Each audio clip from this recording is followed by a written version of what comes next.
evening, viewers. You're watching Chidapli News Recap. I'm your anchor Azan Jamir, bringing to you the top stories of the week. Let's have a look at the stories that matter to the headlines. A widespread destruction was caused after three massive fires broke out in Nagaland's Manipur city, leaving hundreds of people displaced in the first 3 years of the year 2025. State Deputy Chief Minister Y. Patton has said that the Prime Minister Narendra Modi was willing to provide a solution for the Naga issue, but unity among the Naga's factions was essential to achieve the solution. In a fresh incident of violence in Manipur, a mob attacked the office of the Superintendent of Police in Manipur's Kangpokpi district on January 2 evening. Let's have a look at the news in details. A widespread destruction was caused after three massive fires broke out in Nagaland's Manipur city, leaving hundreds of people displaced in the first 3 days of the year. The first was on Jan 1st, devastating 4 families at Kuta village, CKL Kekiri colony. The incident happened at around 10:30 am, where properties worth lakhs of rupees ravaged by flames. The second incident on January 2 in Naharbari Ward 8, destroying a residential area that houses about 400 to 500 families with properties worth crores were razed down. The other fire broke out in Lomiti colony, leaving 11 to 12 houses to ashes. However, no casualties were reported in all 3 fire incidents, but several families were left without homes in this chilling winter condition. Upon receiving the emergency calls, firefighting teams from the Dimapur Central Fire Station, the Chumukitama Fire Station and the State Disaster Response Force were deployed in the incident areas.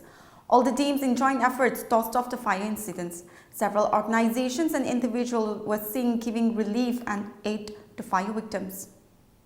State Deputy Chief Minister Y. Patton has said that the Prime Minister Narendra Modi was willing to provide a solution for the Naga issue, but unity among the Naga faction was essential to achieve solution. Patton, who is also State BJP Legislature Party leader, asserted that the Government of India was prepared to offer a single solution for the entire Nagas rather than multiple solutions for various factions.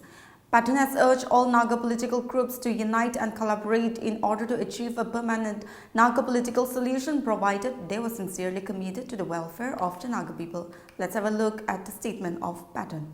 We have been requesting them, even our legislators. We 60 members have united and formed a opposition-less government.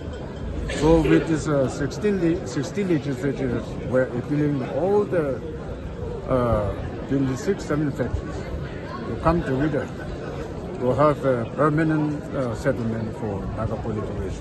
We're going to have cabinet meeting on 6th, that is Monday. In a fresh incident of violence, a mob attacked the office of the Superintendent of Police in Manipur's Kangpokpi district on January 2 evening. The attack was over the officer's alleged failure to remove Central Force from Saibol village bordering Imphal East district. Several people were injured in the attack as per the report. Kuki groups have staged protests following the reported use of force by security personnel against women in Saipol village on December 31st. Demonstrators hurled stones and various objects at the office, expressing their discontent over the ongoing presence of central forces, especially the BSF and CRPF in the village, according to an official. Several police vehicles parked inside the Superintendent of Police office compound sustained damage during the incident. 4 Naxalites were killed in an encounter with security forces in Chhattisgarh's Pastar region, where a head constable of the district reserve guard was also killed in the face-off. The gunfight broke out in January 4th evening at a forest in South Abujmat along the border of Nayaranpur and Dandewada district, when a joint team of the DRG and Special Task Force was out on an anti-Naxalite operation. After the exchange of fire stopped, bodies of 4 Naxalites and automatic weapons, including AK-47 rifle and self-loading rifle, were recovered from the spot. DRG Head Constable Sanukaram was also killed in the gunfight, and that search operation is still underway in the area. The anti-Naxalite operation, comprising the DRG teams from Nayaranpur, Dandewada and Kontakaon and Pastar district, was launched on Jan 3rd. Chief Minister Vishnu Diosai on Sunday said the fight will continue to end the Naxal menace. So far, there is news of 4 Naxalites being killed in an encounter between security forces and Naxalites in the South Abujmat region bordering Narayanpur and Dandewada district, Sai said in a post on X. The Chief Minister expressed grief over the policeman's death in the gunfight.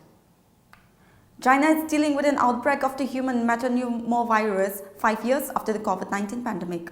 Reports and social media posts suggest that the virus is spreading rapidly, with some claiming that hospitals and crematories are overwhelmed. Videos shared on online show crowded hospitals, with some users saying that multiple viruses including influenza A, HMPV, mycoplasma, pneumonia and COVID-19 are circulating. There are even claims that China has declared a state of emergency, though this has not been confirmed. HMPV is known to cause flu-like symptoms and can also present symptoms similar to COVID-19. Health officials are closely monitoring the situation as the virus spreads.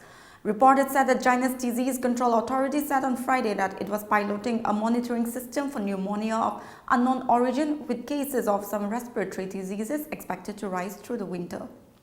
The move to establish a dedicated system is aimed at helping authorities set up protocols to handle unknown pathogens, in contrast to the lower level of preparedness 5 years ago when the novel coronavirus that causes COVID-19 first emerged. Meanwhile, claims of a mystery virus surging in China have been dismissed by the officials, who have been forced to respond amid wild speculation on social media. Well, that's it for this week's news recap. For more news like this, you stay connected to Global Window. Good night.